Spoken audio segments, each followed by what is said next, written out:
Good morning বন্ধুরা। তো এখন বাজে সকাল 9:30 আর আমি চলে এসেছি কলকাতা এয়ারপোর্টে। এখন লাঞ্চ খাবো। তো যাকে দেখতে পাচ্ছেন ওনার কাছেই খাবো।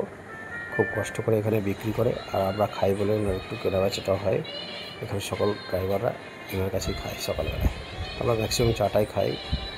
তো আজকে রুটি আর সোয়াবিনের তরকারি করেছে। তো চলুন খেয়ে দেখবো কত সুন্দর করেছে না করেছে, কী তরকারিটা রান্না হয়েছে, কীরকম তরকারি রান্না করেছে, খেতে কীরকম, ওটাই তোমাদের ভিডিওর সাথে শেয়ার করে তুলে ধরবো। তো তোমরা দেখো, যে বার করেছে, প্লেট দিল। তো রুটিগুলো একটু শক্ত শক্ত হয়ে গেছে, মানে জানি না কীভাবে করেছে। তো যাই হোক, সকালবেলা এখন হাতের কাছে যেটা জোটে সেটাই ভালো আমাদের মতন ড্রাইভারদের। তো কাগজের প্লেট রেডি আছে, প্লেটগুলো দিয়ে আর এখানে ভেতর থেকে রুটি বার করছে। রুটিগুলো একটু শক্ত হয়ে গেছে, সেভাবে হয়তো করতে পারে না, তেল দিয়েছে বলে শক্ত হয়ে গেছে, আর বড্ড পাতলা পাতলা রুটি। তো যাই হোক, হাতের নাগালে যেটা আসছে সেটাই ভালো, তাই না? এখানে সকল ড্রাইভাররা আমরা সবাই এইভাবেই খাই, আর উনি একটু শারীরিকভাবে অক্ষম।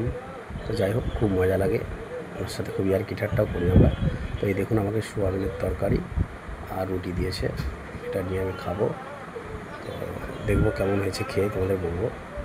এই দেখুন, সব গাড়িতে কীভাবে খাবার দাবার দেয় দেখতেই পাচ্ছেন। এয়ারপোর্ট ছাড়া ওনার কোনো আর জায়গা নেই।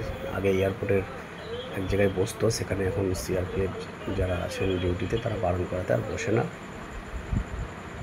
তরকারিটা খুব ভালোই করেছে, আর রুটিগুলো একটু শক্ত হলো। এখন একটু মানে সকালবেলা যে খেতে পেয়েছি এটাই অনেক। যাই হোক, সত্যি খুব খারাপও বলবো না, ভালোই।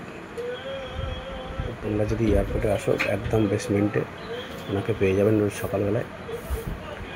খুব সুন্দর সুন্দর খাবার নিয়ে আসছে, আর অবশ্যই ওনা থেকে খেয়েও দেখুন এইভাবে চলাফেরা করে।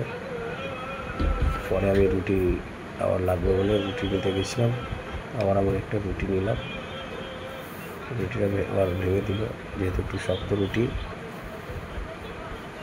দেখুন, 40 টাকাতে পেট ভরে খাওয়া দাওয়া করলাম। তোমরা যদি মনে করো এয়ারপোর্টে এসে আমার খোঁজ পেয়ে যাবে, এরকম চিলে ডাকে বা আওয়াজ দেয়, অবশ্যই তোমরা খেয়ে যাবে। আর ভিডিওটা ভালো লাগলে অবশ্যই লাইক শেয়ার করো বন্ধুরা। এটা কলকাতা এয়ারপোর্ট, বেশ